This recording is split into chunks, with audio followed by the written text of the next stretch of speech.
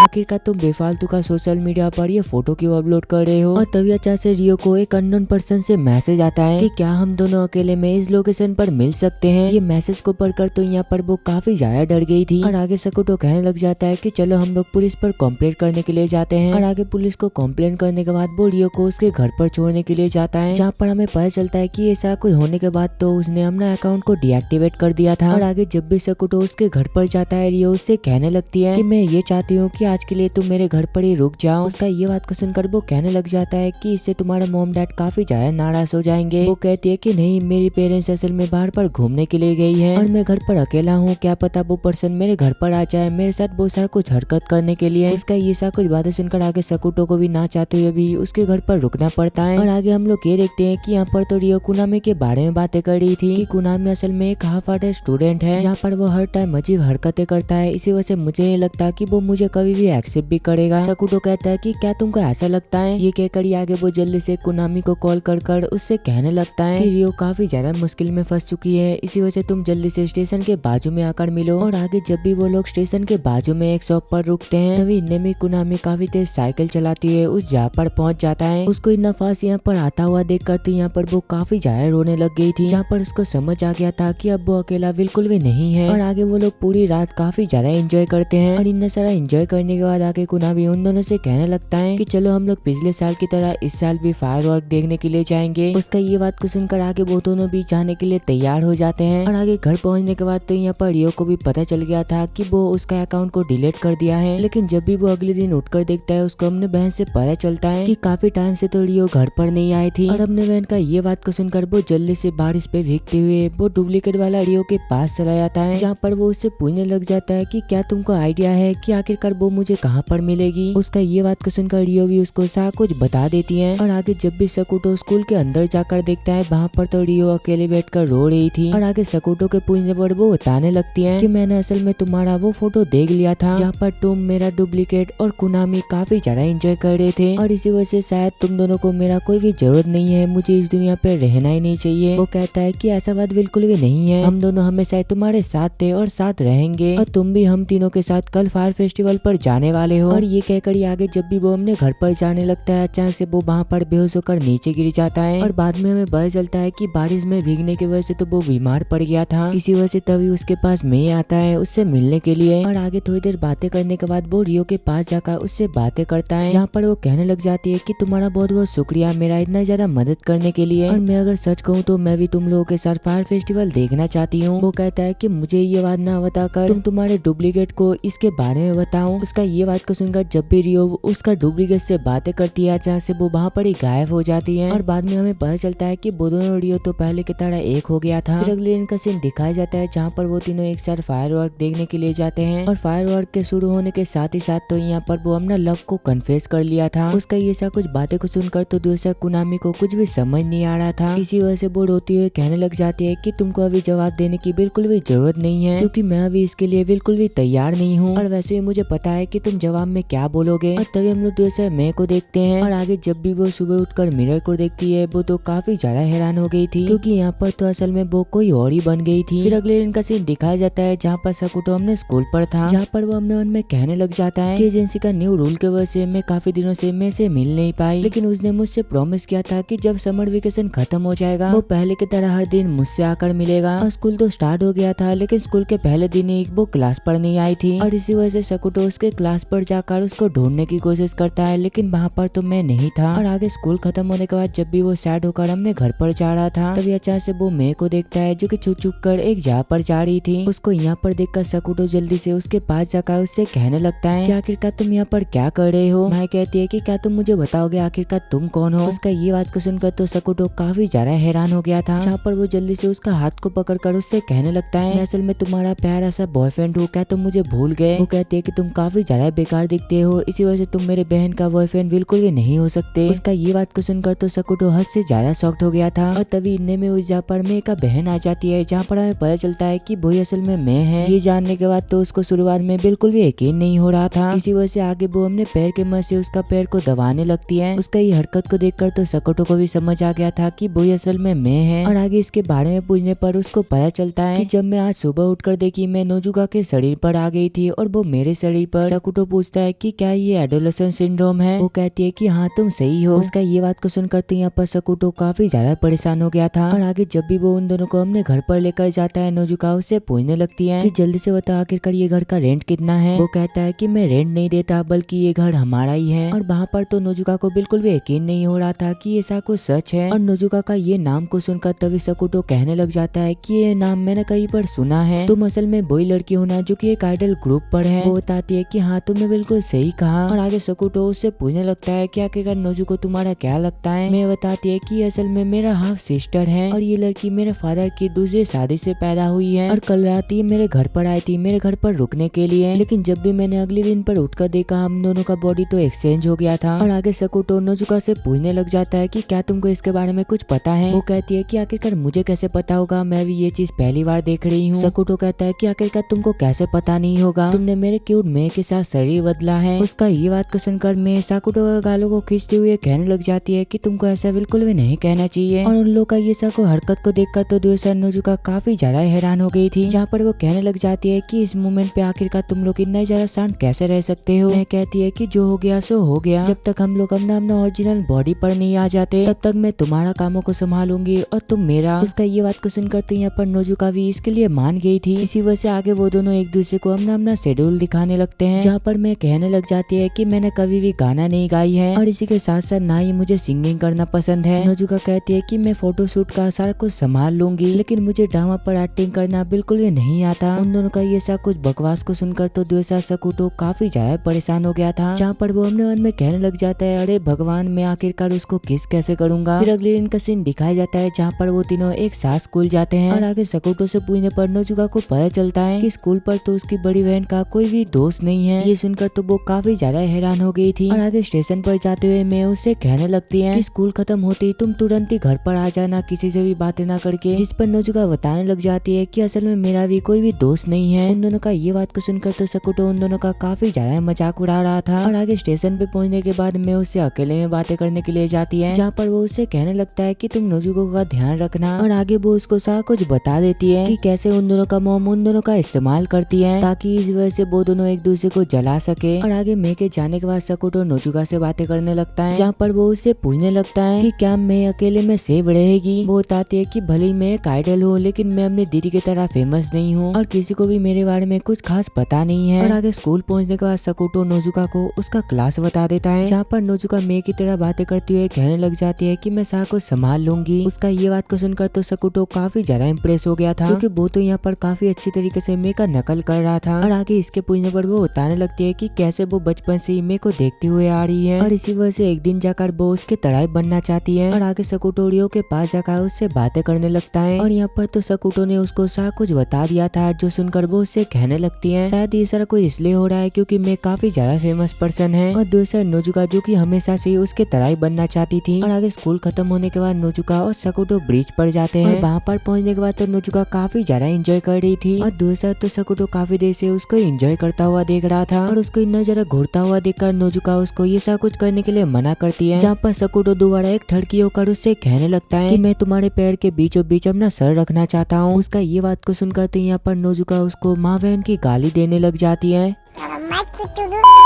और आगे सकुटो उससे कहने लग जाता है कि ये मे के लिए आम बात है और अगर वो यहाँ पर होती वो ये कहती है कि ये सब कुछ नॉर्मल है। उसका ये बात को सुनकर तो दूसरा नोजुका काफी ज्यादा परेशान हो गया था, जहाँ पर उसको समझ नहीं आ रहा था कि उसकी बड़ी बहन को ये लड़के में क्या दिख गया। और आगे सकुटो उससे पूछने लग जाता है कि तुम अपनी बड़ी बहन को मिस मे कहकर क्यों पुकारते हो और आखिरकार तुम अपना घर को छोड़कर मे के पास क्यों आए, क्या तुम उसको कुछ बताना चाहते थे। वो बताती है कि मैं असल में मे का काफी ज्यादा रेस्पेक्ट करती हूँ और रही बात घर छोड़ने की, मैं अपने मॉम से झगड़ा करके उसके पास आ गई थी और आगे वो कुछ कहे इससे पहले ही सकुटो कहने लग जाता है कि तुम ये सब की जिम्मेदार मैं को मानते हो, मैंने सही कहा ना, और इसी वजह से शायद तुम मैं से काफी ज्यादा नफरत करते हो। उसका ऐसा कुछ बातें को सुनकर तो नोजुका काफी ज्यादा हैरान हो गई थी, जहाँ पर वो उससे कहने लग जाती है कि मैं इस बारे में तुमको कुछ भी नहीं बताया, तो आखिरकार तुमको इसके बारे में पता कैसे चला। वो बताता है कि इसमें जानने वाली क्या बात है, ये तो सबको ही पता चल जाएगा, और शायद मेरे को भी इसके बारे में काफी पहले से ही पता था, और इसी वजह से शायद तुमको मेरे से एक बार बातें कर लेनी चाहिए। ये कहकर वो चुपचाप वहाँ से जाने लगता है, लेकिन तभी अचानक से नोजुका उसको रोकती हुए कहने लग जाती है कि मैं असल में आज तुम्हारे घर पर रहना चाहती हूँ, क्योंकि अगर मेरे को ये सब के बारे में पहले से ही पता है तो मैं उसके घर पर बिल्कुल भी नहीं जा सकती। और तभी इन्ने में उस पर मैं आ जाती है, जहाँ पर सकुटो उससे कहने लगता है कि आज असल में नोजुका मेरे घर पर रहना चाहता है, और आगे मैं के पूछने पर नोजुका बताने लग जाती है कि कैसे बचपन से ही उसे मैं से कंपेयर किया जाता था, और जब भी मैं ऑडिशन देने के लिए जाती थी तुम मुझ पर पहुंच जाते थे, जिस वजह से मुझे रिजेक्ट कर दिया जाता था, और इसी वजह से मेरी मोम अपना सारा गुस्सा मुझ पर उतारती थी, जहाँ पर मेरी मोम हमेशा मुझसे ये कहती रहती थी कि आखिरकार तुम मैं की तरह क्यों नहीं हो। और आगे जब भी तुमने अपना काम करना बंद कर दिया था उस टाइम पे मुझे ऐसा लगता था कि फाइनली अब मैं कुछ कर पाऊंगी, और इसी वजह से मैंने आइडल का एक ऑडिशन दिया और वहाँ पर मुझे चूज कर लिया गया। और उस दिन के बाद से तो मेरी मोम भी मुझसे काफी अच्छी तरीके से बातें करने लग गई थी, लेकिन जब भी मेरी मोम को पता चला कि तुम दोबारा शो बिजनेस पे उतर चुकी हो, मेरी मोम दोबारा पहले की तरह बन गई और मुझे ताना मारने लग गई, और मैं हर जगह पर बस तुम्हारा ही नाम सुनती हूँ। इसी वजह से मैं तंग आ चुकी हूँ, मैं जितना भी मेहनत कर लूँ कोई भी मुझे देखता भी नहीं है, और यही वो रीजन है जिस वजह से मैं तुमसे नफरत करती हूँ। उसका ये बात को सुनकर तो मैं ये कह रही थी कि मैं ये बात को सुनकर काफी ज्यादा खुश हुई, क्योंकि मैं भी बचपन से तुमको बिल्कुल भी पसंद नहीं करती थी। और आगे वो उसको बताने लग जाती है कि कैसे उसके मॉम की वजह से उसके डैड उसे छोड़कर चले गए थे, और इसी वजह से वो भी नोजुका से काफी ज्यादा नफरत करती है। और आगे घर पहुंचने के बाद सकुटो में से कहने लग जाता है कि क्या यही सही रहेगा। वो बताती है कि मैं नोजुका को तुम्हारे साथ बिल्कुल ही छोड़ नहीं सकती, और इसी वजह से मैं आज से तुम्हारे साथ रहूंगी और वो मेरे घर पर। और आगे जब भी वो दरवाजे को खोलता है तभी अचानक से उसके बहन आ जाती है उसको वेलकम करने के लिए, लेकिन तभी अचानक से वो नोजुका को देखकर काफी ज्यादा डर गई थी, जहाँ पर वो अपने मन में कहने लग जाती है कि मेरा भाई बिगड़ चुका है, जहाँ पर वो हर दिन कहीं ना कहीं से लड़कियां उसके घर पर लेकर आती है। और आगे इसके बारे में पूछने पर सकुटो बताने लग जाता है कि असल में मैं की छोटी बहन है और आज से कुछ दिनों तक वो यहाँ पर ही रहेगी। और आगे जब भी सकुटो नहाकर बाहर निकलता है मैं उससे पूछने लगती है कि आखिरकार तुम इतना देर से अंदर पर कर क्या रहे थे। इसका ये बात को सुनकर सकुटो जल्दी से एक फेमस डायलॉग कहता है,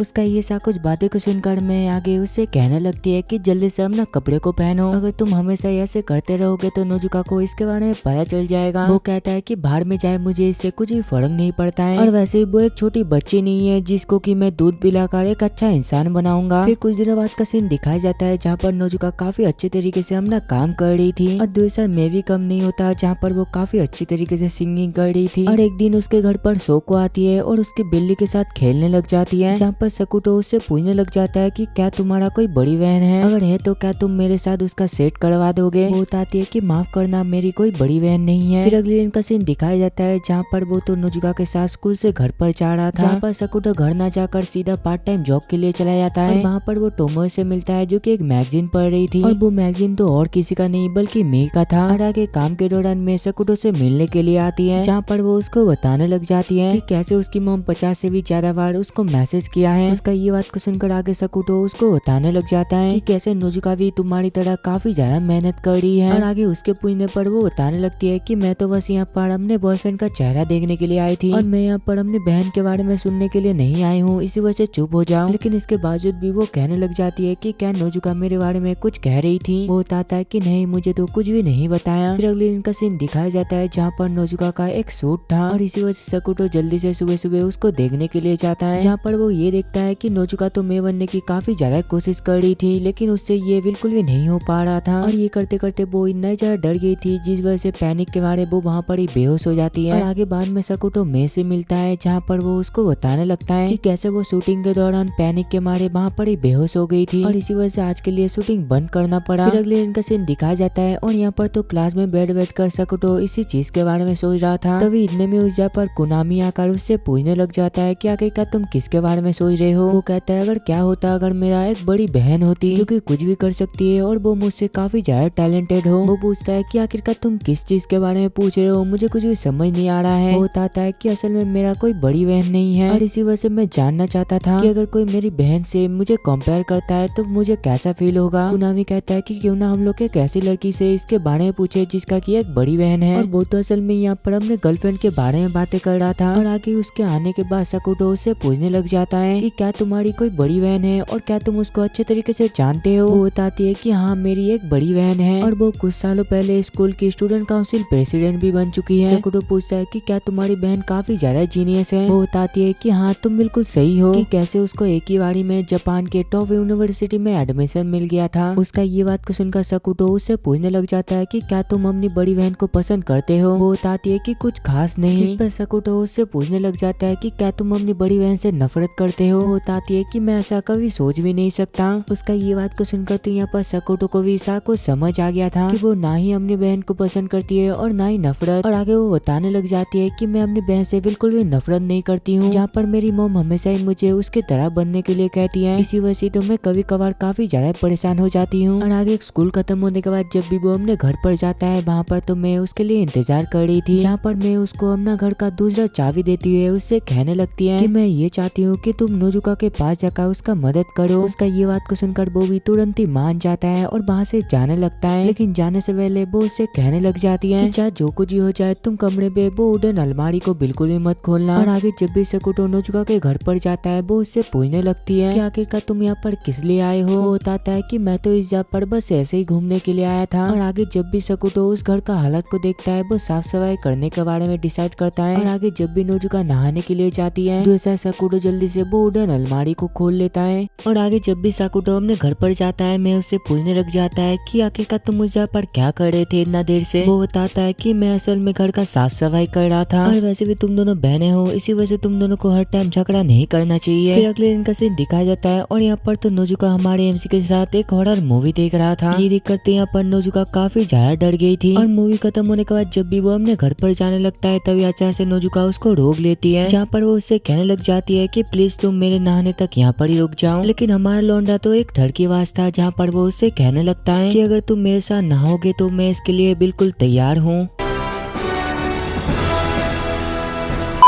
उसका ये बात को सुनकर तो यहाँ पर नोजुका काफी ज्यादा शर्मा गई थी। इसी वजह से वो उसको साफ साफ मना कर देती है। और आगे जब भी वो अपने घर पर जाता है यहाँ पर तो उसके बहन काफी ज्यादा अजीब हरकतें करी जा रही थी। और इसके बारे में पूछने पर आगे कायदे जल्दी से अपने यूनिफॉर्म को पहनकर बाहर आ जाती है। जहाँ पर वो कहने लग जाती है कि सभी स्टूडेंट मेरे से काफी ज्यादा आगे जा चुके हैं, इसी वजह से मुझे भी स्कूल पर जाना पड़ेगा। उसका ये बात को सुनकर तो यहाँ पर सकुटो काफी ज्यादा खुश हो गया था और वो उससे बातें कर ही रहा होता है तभी इतने में उस जगह पर मैं आ जाती है। जहाँ पर वो कायदे का यूनिफॉर्म को देखकर कहने लग जाती है कि सच में तुम ये ड्रेस में काफी ज्यादा क्यूट लग रहे हो। उसका ये बात को सुनकर तो यहाँ पर वो काफी ज्यादा खुश हो गई थी। और उसके जाने के बाद आगे में सकुटो को हमने शो का 2 टिकट देती है। फिर अगले दिन का सीन दिखाया जाता है और यहाँ पर तो नोजुका फाइनली अपना शो को कंप्लीट कर दिया था। फिर कुछ देर बाद का सीन दिखाया जाता है जहाँ पर वो सकुटो को बताने लग जाता है कि सच में ये काम काफी ज्यादा मुश्किल है और वैसे मुझे पता है कि मैं अपनी बड़ी बहन की तरह बिल्कुल भी परफेक्ट नहीं बन सकती। और वो उससे बातें कर ही रहा होता है तभी अचानक से उसको मे का कॉल आता है। लेकिन वो तो यहाँ पर खुद कॉल ना उठाकर सकुटो को ये फोन दे दिया था। जहाँ पर मैं उससे कहने लग जाती है कि मुझे असल में मेरे फादर का एक कॉल आया था और मेरे फादर असल में मेरे से 2 दिन बाद मिलना चाहते हैं। जिस पर सकुटो उसको बताने लग जाता है कि करीब 12 बार कोशिश करने के बाद नोजुका ने अपना शूट को कंप्लीट कर पाया है। फिर कुछ देर बाद का सीन दिखाया जाता है जहाँ पर नोजुका तो अपने पास्ट के बारे में उसको बता रही थी कि जब मैं 5 साल की थी तब मैं पहली बार में से मिली थी और उस टाइम पे तो मे का परफेक्शन को देखकर मैं उस पर फिदाई हो गई थी। और मुझे पता है कि मैं कभी भी मे की तरह नहीं बन सकती, लेकिन कुछ हो चाहे मैं एक आइडल बनकर अपना नाम ऊंचा करूंगा और शायद क्या पता इससे मेरा मॉम भी खुश हो जाए। और आगे जब भी वो दोनों एक साथ अपने घर पर जाने लगता है इतने में उस जगह पर नोजुका का मॉम आकर उससे कहने लगती है कि जल्दी से बताओ आखिरकार नोजुका कहाँ पर है, उसको जल्दी से घर पर आने के लिए कहो। वो कहती है कि मुझे उसके बारे में बिल्कुल भी नहीं पता, अगर मुझे नोजुका मिल जाए तो मैं आपको इन्फॉर्म कर दूंगी। फिर रात का सीन दिखाया जाता है और यहाँ पर तो सकुटो अपने फादर से मिलने के लिए एक जगह पर गया था और यहाँ पर तो वो दोनों एक दूसरे से काफी लंबे टाइम बाद मिल रहे हैं। इसी वजह से सकुटो अपने फादर से ढेर सारा बातें करने लगता है और आगे थोड़ी देर बातें करने के बाद वो लोग जल्दी से मे का शो देखने के लिए चले जाते हैं। और यहाँ पर उसका शो को देखकर तो यहाँ पर वो दोनों ही काफी ज्यादा शॉक्ड हो गए थे, क्योंकि यहाँ पर तो असल में मैं काफी ज्यादा अच्छा परफॉर्म कर रहा था। और शो के बाद जब भी वो दोनों में से मिलने के लिए जाते हैं तभी इतने में उस जहाँ पर नोजुका की मॉम आ जाती है। और यहाँ पर तो नोजुका की मॉम उसको कांग्रेचुलेशन कह रही थी। ऐसा इसलिए है क्योंकि उसका इतना अच्छा सॉन्ग को सुनकर तो यहाँ पर तो सभी लोगों ने मिलकर उसको अगले गाना का मेन सिंगर बना दिया था। और आगे घर जाते हुए नोजुका उससे कहने लग जाती है कि मेरी मॉम इतना ज्यादा कभी भी खुश नहीं हुई, और वैसे भी वो तो मैं है और वो सभी चीजों में काफी ज्यादा अच्छी है, और वैसे भी मैं तो असल में अभी मेरे बॉडी पर है और आज पता नहीं क्यों मुझे काफी ज्यादा बुरा लग रहा है, इसी वजह से मैं घर पर बिल्कुल भी जाना नहीं चाहती। उसका ये बात को सुनकर सकुटो उसका मूड को ठीक करने के लिए जल्दी से बीच पर लेकर जाता है। और वहाँ पर जाने के साथ ही साथ तो यहाँ पर वो पानी के अंदर जा रही थी डूबकर मरने के लिए, लेकिन तभी उस जहाँ पर सकुटो जाकर उसको रोक देता है। और आगे इसके बारे में पूछने पर वो बताने लग जाती है कि किसी को भी मेरी जरूरत नहीं है, इसी वजह से मैं बचकर क्या ही करूंगा। उसका ये बात को सुनकर सकुटो उससे कहने लग जाता है कि असल में मेरे को तुम्हारी काफी ज्यादा जरूरत है। वो कहती है कि आखिरकार तुम ये क्या बकवास करे जा रहे हो, और मुझे बिल्कुल भी नहीं लगता कि मैं मुझे पसंद भी करती होगी। उसका ये बात को सुनकर सकुटो जल्दी से उसको मे का घर पर लेकर जाता है। और वहाँ पर पहुंचने के साथ ही साथ सकुटो जल्दी से उसको एक बॉक्स दे देता है, जहाँ पर वो ये देखता है कि वो बॉक्स के अंदर तो यहाँ पर नोजुका के दिया हुआ ढेर सारा लेटर था। ये देखकर तो यहाँ पर उसको बिल्कुल भी समझ नहीं आ रही थी कि मैं उसका असली बहन बिल्कुल भी नहीं है, लेकिन इसके बावजूद भी आखिरकार मैंने उसका लेटर को इतना संभाल के क्यों रखा है। सकुटो कहता है कि तुम इतने दिनों से जो सोच रहे थे मैं वैसा बिल्कुल भी नहीं है, मैं अगर सच कहूँ तो वो तुमको काफी ज्यादा पसंद करता है। उसका ये बात को सुनकर तो यहाँ पर नोजुका को ये बात बिल्कुल भी यकीन नहीं हो रही थी, लेकिन तभी इतने में उस जहाँ पर मैं आकर उससे कहने लग जाती है कि अभी सकुटो ने जो कुछ भी कहा वो असल में सच है। उसका ये बात को सुनकर तो यहाँ पर वो और भी ज्यादा उदास हो गई थी, जहाँ पर वो रोते हुए कहने लग जाती है कि इतना कोशिश करने के बावजूद भी मैं कभी भी मेन सिंगर बन नहीं पाई, और दूसरा तुम जो कि ये फील्ड में ना होने के बावजूद भी ये सब कोई हासिल कर लिया, और इसी वजह से मुझे ऐसा लगता है कि मैं जितना भी कोशिश कर लूँ मैं तुम्हारी तरह बिल्कुल भी नहीं बन सकता। उसका ये बात को सुनकर मैं सीधा जाकर उसको एक थप्पड़ मारती है, और तभी हम लोग ये देखते हैं कि यहाँ पर तो उसने थप्पड़ सकुटो के ऊपर लगाया था। मतलब यहाँ पर हमारा एमसी मनी मन ये कह रहा होगा कि भैंस की टांग आखिरकार मैंने यहाँ पर क्या किया। और आगे मैं उसका हाथ को पकड़कर उसको बताने लग जाती है कि जब तुम्हारे मॉम ने मेरा हाथ को पकड़ा था उस टाइम पे तुम्हारे मॉम का हाथ कांप रहे थे, और उनको तो उस टाइम पे पता था कि वो अपना सारा उम्मीद तुम पर थोक रही है। और उस टाइम पे तो मुझे ऐसा लग रहा था कि शायद तुम्हारे मॉम को महसूस हो गया है कि शायद वो इन दिनों से गलत करता हुआ आ रहा है, जिस पर वो रोते हुए कहने लग जाती है कि नहीं ऐसा बात बिल्कुल भी नहीं है, वैसे भी मैं तो ये सब कुछ करके अपना मॉम को खुश देखना चाहती थी। उसका ये बात को सुनकर मैं सीधा जाकर उसको हक कर लेती है, जहाँ पर वो उससे कहने लग जाती है कि मुझे पूरा यकीन है कि तुम ये जरूर कर लोगे। उसका ये बात को सुनकर तो यहाँ पर नोजुका भी काफी ज्यादा खुश हो गई थी। वो कहती है कि मैं अपनी बड़ी बहन जैसी बिल्कुल भी नहीं बनना चाहती, मैं असल में अपना नाम खुद कमाऊंगी। जब भी वो ये कहता है तभी अचानक से उन लोग का शरीर अपने बॉडी पर आ जाता है, और ये देखकर तो उस जहाँ पर सकुटो भी काफी ज्यादा हैरान हो गया था। और आगे जब भी सकुटो स्कूल पर रियो से इसके बारे में बातें करता है वो बताने लगती है ऐसा इसलिए है क्योंकि हर टाइम नोजुका के मॉम नोजुका को मे का नाम लेकर उसको चिढ़ाता था, और इस वजह से तो यहाँ पर नोजुका हद से ज्यादा टेंशन में पड़ गया था। और आगे चलकर ये सारा कुछ हुआ। और आगे कुछ दिनों बाद जब भी सकुटा मे के घर पर जाता है उस जगह पर तो नोजुका भी थी, और इसके बारे में पूछने पर वो बताने लग जाती है कि असल में मेरे साथ मॉम का दोबारा झगड़ा हो गया है, इसी वजह से मैं आज से मे के घर पर ही रुकूंगी। और तभी अचानक से मे को उसके एजेंसी की तरफ से कॉल आता है, इसी वजह से वो जल्दी से बाहर पर चली जाती है। और उसके जाने के बाद आगे नोजुका उसको काफी ज्यादा थैंक यू कहती है। वो कहती है कि ये सब की वजह से तुम्हारा बहुत बहुत शुक्रिया, जिस पर हमारा लौंडा कहता है कि मैं तो असल में ये सब कुछ मे के साथ थोड़ा सा टाइम बिताने के लिए कर रहा था। वो कहती है कि हाँ इसी वजह से मुझे अब समझ आ गया है कि आखिरकार मेरी बड़ी बहन तुमको क्यों चुना। और तभी अचानक से जहाँ पर मैं आकर कहने लग जाती है कि हम लोग के ऊपर काफी ज्यादा मुसीबत आ गया है। और आगे वो उसको एक आर्टिकल दिखाती है, और यहाँ पर तो वो फोटो में सकुटो भी था। फिर अगले दिन का सीन दिखाया जाता है, और यहाँ पर तो मैं सभी के सामने एक इंटरव्यू दे रही थी, और उस जगह पर तो यहाँ पर सभी लोग उसकी बॉयफ्रेंड के बारे में पूछ रहे थे। इसी वजह से मेरे को यहाँ पर ना चाहते हुए भी उसको सारा कुछ बताना ही पड़ता है। और दूसरा हम लोग कायरे को देखते हैं, और यहाँ पर तो वो मे का इंटरव्यू को देख रही थी। कुछ देर बाद का सीन दिखाया जाता है, और स्कूल खत्म होने के बाद तो यहाँ पर वो दोनों एक साथ बातें करते हुए हमने घर पर जा रहे थे। सकुटो कहता है कि इंटरव्यू देने के टाइम पे तुम काफी ज्यादा क्यूट लग रहे थे। वो कहती है कि तुम्हारा बहुत बहुत शुक्रिया, और मैं अगर सच कहूँ तो तुम भी कम नहीं हो। और अगले दिन पे जब भी वो अपने घर पर जाता है यहाँ पर तो सकुटो के लेटर बॉक्स पे एक लेटर आया था, और ये लेटर तो असल में उसको सोको ने भेजा था, जहाँ पर ये लिखा हुआ था कि तुम मुझसे बीच पर आकर मिलो। ये लेटर को पढ़कर तो यहाँ पर वो काफी ज्यादा शॉक्ड हो गया था। और आगे आगे जब भी रियो को इसके बारे में पता चलता है वो बताने लगती है कि अभी टाइम है कि तुम जल्दी से जाकर मेरे को इसके बारे में सारा कुछ बता दो और सच सच बताओ, क्या तुम उसे चीट करने की कोशिश कर रहे हो। वो कहता है कि नहीं, मैं ऐसा बिल्कुल भी नहीं करना चाहता और अब मुझे समझ नहीं आ रहा है कि कैसे मैं इस बारे में मेरे को सारा कुछ बताऊं। जिस पर वो कहने लग जाती है कि तुमको ज्यादा टेंशन लेने की बिल्कुल भी जरूरत नहीं है, मैंने काफी टाइम पहले ही मेरे को इसके बारे में बता दिया था और वो कुछ ही देर में यहाँ पर आ जाएगी। आगे जब भी उस जगह पर मैं आती है वो उससे कहने लगती है कि आज रात में तुम्हारे घर पर ही खाना बनाने वाली हूँ। उसका ये सारा कुछ बातें सुनकर तो दुए सर हमारे एमसी काफी ज्यादा शौक था। वो कहता है कि मुझे पता है कि तुमको इसके बारे में काफी पहले से ही पता था, इसी वजह से अगर मैं ऐसो से बातें करूँ तो क्या इससे तुमको प्रॉब्लम होगा। वो कहती है कि नहीं, मुझे इससे बिल्कुल भी प्रॉब्लम नहीं है और वैसे भी अगर तुम हमने पहले प्यार से मिलने के लिए नहीं जाओगे तो तुम डिप्रेशन में पड़ जाओगे, इसी वजह से मैं माइंड नहीं करूंगा। तुम मुझसे मिलने के लिए जरूर जा सकते हो, लेकिन याद रखना कि मैं असल में तुम्हारी गर्लफ्रेंड हूँ, इसी वजह से तुम सोको को उस दिन ही ये सारा कुछ के बारे में बता देना। और आगे जब भी वो दोनों एक साथ हमने घर पर जा रहे थे तभी अचानक से उस जगह पर एक लड़की उससे मिलने के लिए आती है, जहाँ पर हमें पता चलता है कि ये लड़की तो असल में कायदे की स्कूल की फ्रेंड है। फिर कुछ देर बाद का सीन दिखाया जाता है और यहाँ पर तो वो दोनों बीच के एक रेस्टोरेंट पर बैठे हुए थे, जहाँ पर वो लड़की उससे माफी मांगते हुए कहने लग जाती है कि मैंने नोटिस करने के बावजूद भी उस टाइम पे कुछ भी नहीं किया। उस टाइम पे सभी लड़कियां उसको काफी ज्यादा बुली कर रहे थे, लेकिन इसके बावजूद भी मैंने उसको बचाने के लिए नहीं किया, इसी वजह से प्लीज मुझे माफ कर देना। वो कहता है कि इसमें तुम्हारा कोई भी गलती नहीं है और वैसे भी तुम तो अलग क्लास से थे। और आगे उससे थोड़ी देर बातें करने के बाद वो मे के पास जाता है उससे मिलने के लिए और आगे जाते हुए मैं उससे पूछने लग जाती है कि आखिरकार तुम कहाँ पर जा रहे हो, तुम तो आज सोको से मिलने के लिए जाने वाले थे ना। वो कहता है कि हाँ, लेकिन मैं वहाँ पर जाने के बाद उससे बस एक ही चीज कहूंगा। ये कहकर वो मेरे को एक मैसेज दिखाता है और वहाँ पर तो ये लिखा था कि मेरे पास एक गर्लफ्रेंड है जिसका नाम मैं है। फिर कुछ दिनों बाद का सीन दिखाया जाता है और यहाँ पर तो वो अपने बहन के साथ बातें कर रहा था। वो कहता है कि मैंने असल में अपने नोटबुक में अपना सारा गोल को लिखा है और वो सभी गोल को जानने के बाद तो यहाँ पर सकोटो को भी समझ आ गया था कि ऐसा कुछ वो असल में उसके साथ करना चाहता है। और वहाँ पर तो कुछ ऐसा गोल भी था जो कि वो अकेला करना चाहती है और उनमें से एक था अकेला स्कूल जाना, जो जानने के बाद वो कहने लग जाता है कि ये सभी गोल सच में काफी ज्यादा अच्छे हैं और मुझे पूरा यकीन है कि तुम ये गोल को कंप्लीट कर लोगे। उसका ये बात को सुनकर तो यहाँ पर वो भी काफी ज्यादा खुश हो गई थी और तभी इतने में उस जगह पर मैं आ जाती है और वो उन लोगों के लिए खाना बनाती है। और उस जगह पर तो कायदे ने मेरे को अपना सारा गोल के बारे में भी बता दिया था और उस नोटबुक में तो असल में एक ऐसा गोल भी था जहाँ पर ये लिखा हुआ था कि वो असल में अपने भाई के अलावा कॉल पर दूसरे किसी से बातें करना चाहती है, इसी वजह से वो सबसे पहले मेरे से बातें करने की कोशिश करती है। उससे कॉल पर बातें करने के बाद तो यहाँ पर वो भी काफी ज्यादा खुश हो गई थी। और आगे हम लोग ये देखते हैं कि यहाँ पर तो वो धीरे धीरे करके अपने आप को तैयार कर रही थी बाहर जाने के लिए, इसी वजह से मैं एक दिन उसके लिए काफी सारा कपड़े को लेकर आती है। और आगे फाइनली वो दिन आ जाता है जब वो अपने रूम से बाहर निकलने वाला था, लेकिन रूम से बाहर निकलने के पहले तो वो सबसे पहले अपने भाई को जाकर पीछे से हक कर लिया था, जहाँ पर वो अपनी आंखें को बंद करते हुए कहने लग जाती है कि मैं बाहर पर बिल्कुल भी नहीं जाना चाहती। सकुटो कहता है अगर ऐसा बात है तो फिर ठीक है, तुम अपना आंखें को खोलो। जब भी वो आगे अपना आंखें को खोलती है यहाँ पर तो वो बाहर आ चुकी थी। ये देखकर तो यहाँ पर वो काफी ज्यादा शॉक्ड हो गई थी और आगे धीरे धीरे करके वो बाहर भी निकलना स्टार्ट कर देती है, जहाँ पर वो हर दिन गार्डन पर जाती है। इसी वजह से एक दिन वो लोग डिसाइड करते हैं कि वो लोग कल बीच पर घूमने के लिए जाने वाले हैं। फिर अगले दिन का सीन दिखाया जाता है और यहाँ पर तो वो चारों टेंट पर बैठे हुए थे, जहाँ पर हम लोग ये देखते हैं कि वो लोग तो बीच पर जाकर अपना पिकनिक को एंजॉय कर रहे थे और वो लोग एंजॉय कर ही रहे होते तभी अचानक से उस जगह पर कायदे की स्कूल फ्रेंड आ जाती है। उसको देखकर तो यहाँ पर कायदे को समझ नहीं आ रही थी कि आखिरकार वो है कौन। इसी वजह से वो जल्दी से साकुटो के पीछे जाकर उसे छुपने की कोशिश करती है और उसका ये बात को सुनकर तो यहाँ पर मैं भी शॉक्ड हो गई थी कि आखिरकार वो उसके दोस्त को भूल कैसे सकती है। और आगे इसके बारे में पूछने पर साकुटो बताने लग जाता है कि असल में कायदे को अपने पिछली जिंदगी के बारे में बिल्कुल भी याद नहीं है और वो असल में अपना पास्ट के सारा याददाश्त को खो चुकी है। और तभी हमें पता चलता है कि आखिरकार ये सारा कुछ कब से स्टार्ट हुआ। एक दिन जब कायदे अपने बहन को उठाने के लिए गया वो उससे ये कहने लगी कि आखिरकार तुम कौन हो। उसका ये सारा कुछ बातें को सुनकर तो यहाँ पर साकुटो काफी ज्यादा हैरान हो गया था। और आगे जब भी उसका मॉम डैड कायदे को हॉस्पिटल पर लेकर जाते हैं उसको डॉक्टर से पता चलता है कि कायदे को बुली होने की वजह से एक डिसऑर्डर हुआ है, इसी वजह से एक ही दिन के अंदर उसने अपना पूरा याददाश्त को खो चुकी है। उसका ये बात को सुनकर तो वहाँ पर सभी काफी ज्यादा शॉक्ड हो गए थे। और आगे प्रेजेंट में कायदे उन दोनों को बताने लग जाता है कि असल में कायदे को उसका फ्रेंड मैसेज के थ्रू काफी ज्यादा बुरा भला कहते थे और इसी वजह से बाद में जाकर इसके चलते